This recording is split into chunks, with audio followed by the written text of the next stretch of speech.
Bismillahirrahmanirrahim. Assalamualaikum warahmatullahi wabarakatuh.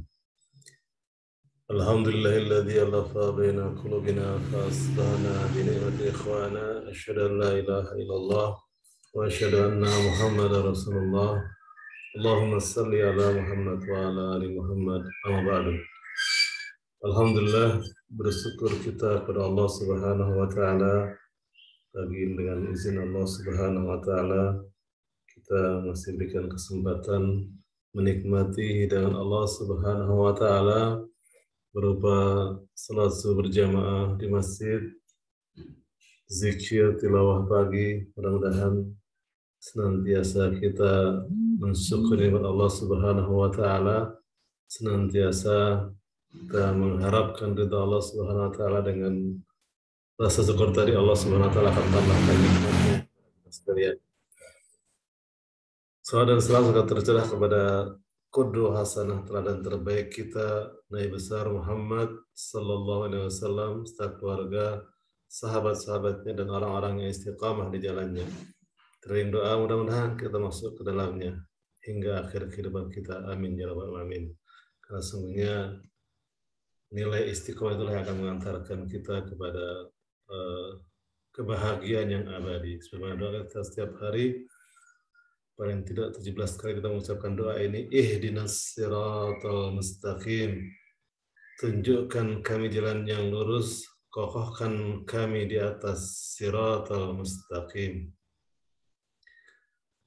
Alhamdulillah, pagi ini kita akan melanjutkan kajian tadabbur Al-Quran kita, dan pagi ini kita akan mentadabburi salah satu ayat Allah Subhanahu wa taala dalam surat At-Taubah ayat ke-24 ya. Share screen-nya ya. Kita akan mentadabburi surat At-Taubah ayat 24 yang sesungguhnya ini merupakan ayat yang mengingatkan kita tentang prioritas cinta seorang muslim. Prioritas cinta seorang muslim. Sehingga ketika kita memahami pemahaman tentang mahabbah, cinta dengan benar, sampailah kita kepada cinta yang tertinggi, yaitu cinta kepada Allah Subhanahu wa taala sebagai masdarul mahabbah, sumber kecintaan. Kita lihat ayatnya dalam surat At-Taubah ayat 24. A'udzubillahi minasyaitonir rajim.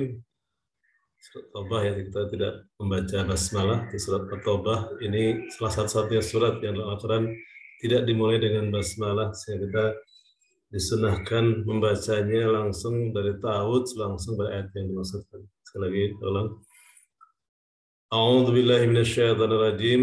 Qul in kana aba'ukum wa abna'ukum wa ikhwanukum wa azwajukum wa ashiratukum wa amwalun iktaraftumuha wa tijaratun tahsawna kasadaha wa masakinu tardawnaha ahabba ilaikum minallahi wa rasulih wa jihadin fi sabilihi fatarabbasu hatta ya'tiyallahu bi amrih wallahu la yahdil qaumal fasikin.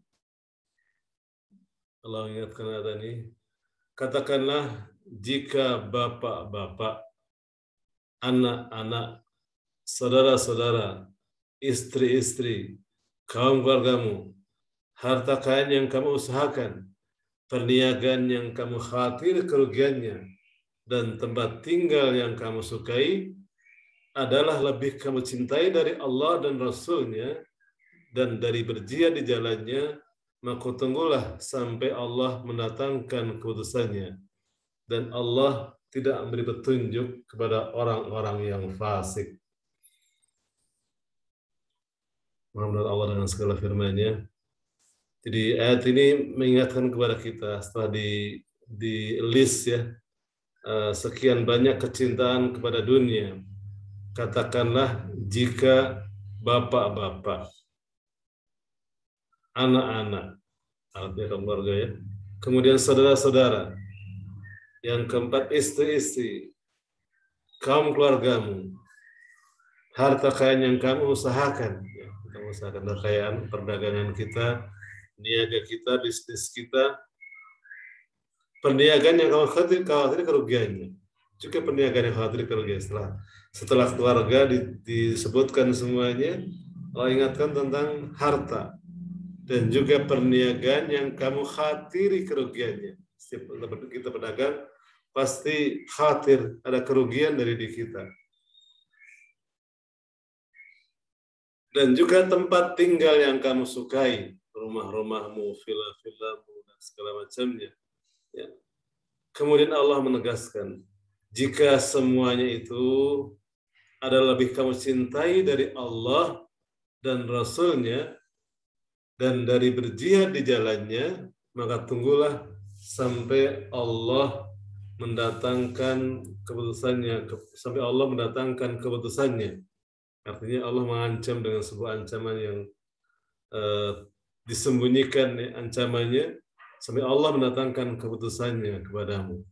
Dan Allah tidak memberi petunjuk kepada orang-orang yang fasik.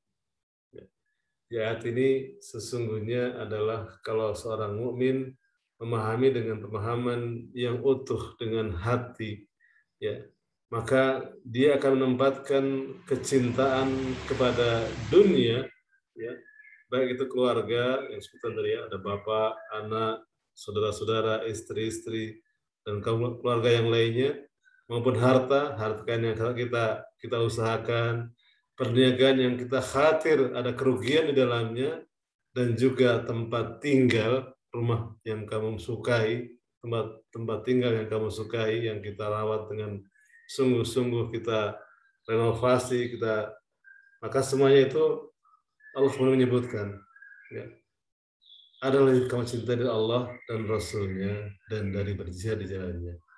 Maka kita baca ayat ini jelas, ya, bahwa sungguhnya setiap prioritas cinta seorang mukmin itu kepada tiga ini, ya, Allah, Rasulullah, dan jihad di jalan Allah Subhanahu wa Ta'ala.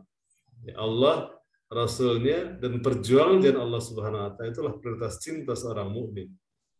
Ya. Jadi segala macam bentuk kecintaan kepada dunia tadi, ya, keluarga, harta, dan rumah itu ternyata semuanya harus di bawah kecintaan kepada Allah, Rasulnya, dan jihad di jalan Allah Subhanahu wa Ta'ala. Bahkan Allah berikan sebuah ancaman, maka tunggulah sampai Allah mendatangkan keputusannya. Ini balaghahnya luar biasa, ya. Kalau biasanya kita kalau diancam dengan ancaman yang sudah jelas, kadang-kadang malah menyepelekan. Misalnya orang tua kepada anaknya mengatakan, kalau kamu nggak mengerjakan PR, besok nggak kasih uang jajan.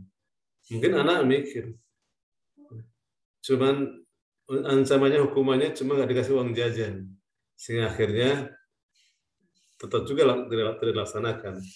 Jadi kalau seandainya bahasanya lebih menggunakan bahasa seperti ini, awas kalau kamu mengerjakan PR, mungkin anak mikir,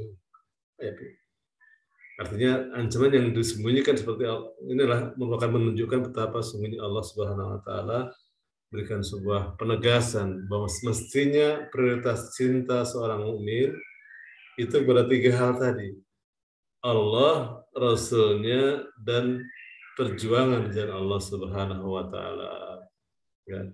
Sedangkan yang namanya dunia itu ditempatkan, sesungguhnya kecintaannya harus di bawah itu semuanya. Maka kita kembalikan bahwa kalimat tauhid, kalimat la ilaha illallah adalah kalimat syahadat kita, dan sesungguhnya inti dari syahadat adalah al-mahabbah, adalah kecintaan.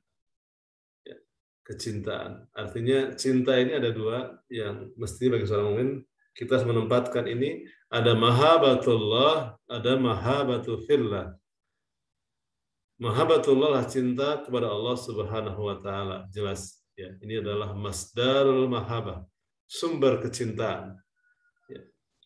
Kemudian cinta kepada keluarga, anak, istri, juga harta, kekayaan, ya, bisnis, dan juga tempat tinggal, itu adalah dalam rangka yang kedua, cinta yang kedua, mahabbatu fillah, cinta karena Allah Subhanahu wa Ta'ala. Jadi ada mahabbatullah sebagai sumber kecintaan, masdarul mahabbah, ada mahabbatu fillah, cinta karena Allah Subhanahu wa taala. Maka menempatkan kecintaan kepada keluarga, anak, bapak, istri dan segala macamnya ini harus kita tempatkan pada mahabbatu fillah, cintanya karena Allah Subhanahu wa taala. Cinta yang tertinggilah cinta kepada Allah, Rasulnya, dan berjihad di jalannya. Rasulullah SAW mengingatkan kepada kita bahwa akan datang satu zaman di mana musuh-musuh Islam akan mengeroyok umat Islam seperti mengeroyok hidangan makanan.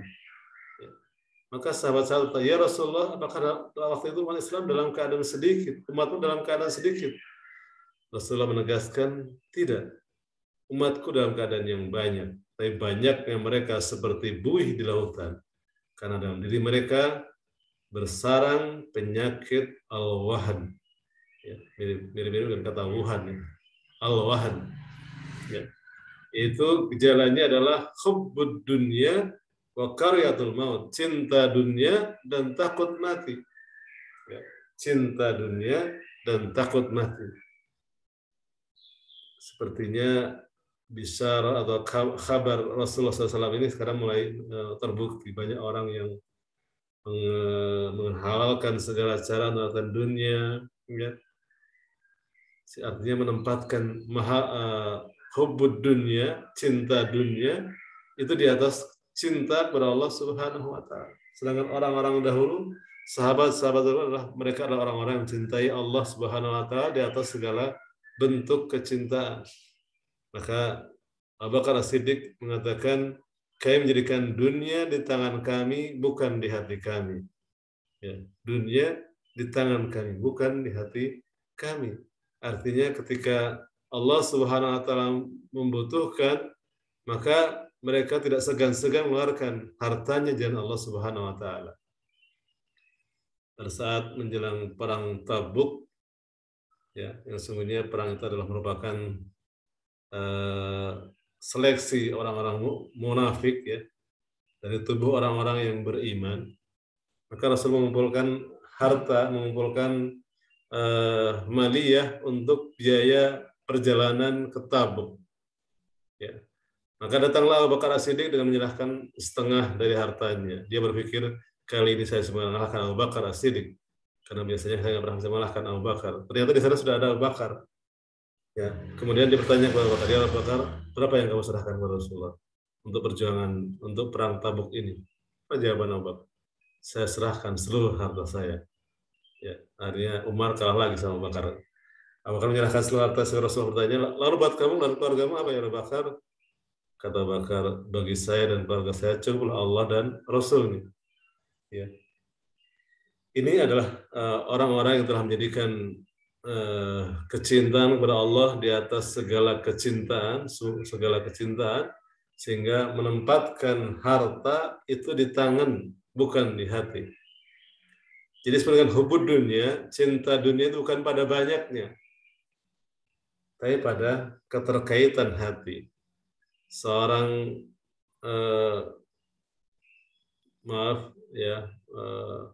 yang hanya memiliki radio band 2 band gitu ya, tinggal di rumah kardus di pinggir sungai, kemudian gara-gara radio ini kemudian meninggalkan keasikan dengan menikmati radionya, meninggalkan kewajiban sholat, ya, azan berkumandang Allahu Akbar, dia tetap dengan keasikannya, maka dia cinta dunia, ya, cinta dunia. Tapi seorang pengusaha yang punya mungkin banyak rumah, banyak mobil gitu ya, tapi senantiasa ketika ada panggilan Allah Subhanahu wa taala dia menempatkan Allah di atas segala-galanya, penuhi panggilan Allah Subhanahu wa taala, baru kembali kepada bisnisnya, maka dia tidak cinta dunia. Jadi masalah hubbud dunia itu letaknya bukan di masalah banyaknya. Enggak. Banyaknya harta Utsman bin Affan luar biasa. Ketika perang Tabuk itu digambarkan dia menginfakkan hartanya dengan membariskan unta lengkap dengan perbekalannya di padang pasir yang kalau dilihat dari belakang Ini saya tidak kelihatan depannya mana, saking panjangnya. Ya. Tapi dia tidak cinta dunia. Hartanya banyak, tetapi tidak cinta dunia. Hartanya diletakkan di tangannya, bukan di hati. Ya, maka sekali lagi disinilah ya makna hubbud dunia dalam pengertian yang benar. Bagi orang beriman sekali lagi Allah, Rasulnya dan jihad fisabilillah adalah prioritas cinta. Ya. Jadi pertama Allah, Rasulullah dan berjuang di jalan Allah Subhanahu Wa Taala adalah prioritas cinta yang harus diutamakan di atas segala bentuk kecintaan. Ya. Nah, cinta-cinta yang lainnya, cinta dunia, cinta lawan jenis, cinta keluarga, anak, istri sementara ditempatkan kepada di bawah cinta kepada Allah, Rasulnya dan jihad fisabilillah. Maka kadang-kadang ada hal yang sepertinya di zaman sekarang mungkin akan sulit didapatkan ya. Pada saat pulang dari Uhud ya, setelah perang Uhud itu kan satu-satu perang dalam yang dialami Rasulullah yang dialami kekalahan adalah perang Uhud ya. Maka Rasulullah dan sahabatnya pulang ke Madinah dalam keadaan compang-camping, dalam keadaan babak belur lah begitu ya. Bahkan ada seorang sahabiat, seorang sahabat wanita diberitakan kepadanya 3 orang laki-laki yang dicintainya, yang dekat dengannya syahid di jalan Allah Subhanahu Wa Taala. Suaminya syahid, ya. Kemudian anaknya syahid, laki-lakinya syahid, bapaknya syahid. Ya. Tapi wanita bertanya kepada sahabat yang menyampaikan itu tadi, bagaimana dengan Rasulullah? Maka jawab bahwa Rasulullah dalam keadaan selamat. Maka sahabat mengatakan, jika Rasulullah selamat, maka segala penderitaan menjadi ringan. Itu namanya bentuk kecintaan kepada Allah dan Rasulnya di atas segala cinta dunia. Ya. Itulah ketika sanggup menyampaikan, sanggup menempatkan kecintaan kepada Allah dan Rasulnya di atas segala bentuk kecintaan. Maka inilah luar biasa ya. Sekali lagi orang-orang beriman, orang-orang yang mengucapkan kalimat tauhid, kalimat la ilaha illallah, tidak ada ilah kecuali Allah, tidak ada Tuhan kecuali Allah, sesungguhnya juga dimanai, tidak ada yang dicintai kecuali Allah Subhanahu Wa Taala, tidak ada yang ditaati kecuali Allah Subhanahu Wa Taala, tidak yang ditakuti kecuali Allah Subhanahu Wa Taala, dan tidak ada yang disembah kecuali Allah Subhanahu Wa Taala. Ya. Maka Allah berikan ancaman dengan ayat ini. Maka tunggulah sampai Allah mendatangkan keputusannya. Ya. Allah akan mendatangkan bentuk azabnya apa, bentuk siksanya apa, tapi Allah akan datangkan keputusannya. Dan Allah tidak memberi petunjuk kepada orang-orang yang fasik. Artinya orang-orang yang menempatkan kecintaan kepada dunia melebihi kecintaan Allah, Rasul dan jihad di jalannya, Allah berikan gelar kepadanya fasikun, orang-orang yang fasik. Dan Allah memberikan petunjuk hidayah kepada orang-orang yang fasik. Nauzubillah min dzalik. Karena sungguh hidayah itulah yang akan mengantarkan kita kepada kebahagiaan yang abadi. Ya. Maka doa kita sekali lagi, ihdinas siratal mustaqim. Ya. Ihdinas siratal mustaqim. Maka kita hanya selalu berharap hidayah Allah Subhanahu Wa Taala. Hidup ini hanya mengharapkan hidayah Allah Subhanahu Wa Taala. Allah memberikan hidayah kepada siapa yang dikehendakinya, dan Allah menyesatkan manusia kepada siapa yang dikehendaki. Itu adalah hak Allah Subhanahu Wa Taala. Allah tidak ditanya tentang kenapa orang ini harus tidak mendapat hidayah, kenapa orang ini mendapatkan hidayah. Allah tidak akan ditanya untuk itu. Tapi sungguhnya kita yang akan ditanya kenapa nggak berusaha untuk mencari hidayah Allah Subhanahu Wa Taala. Ya, sekali lagi ini adalah prinsip akidah bagi seorang mukmin. Ini adalah prinsip pengejawantahan dari kalimat asyhadu an la ilaha illallah wa asyhadu anna muhammadar rasulullah.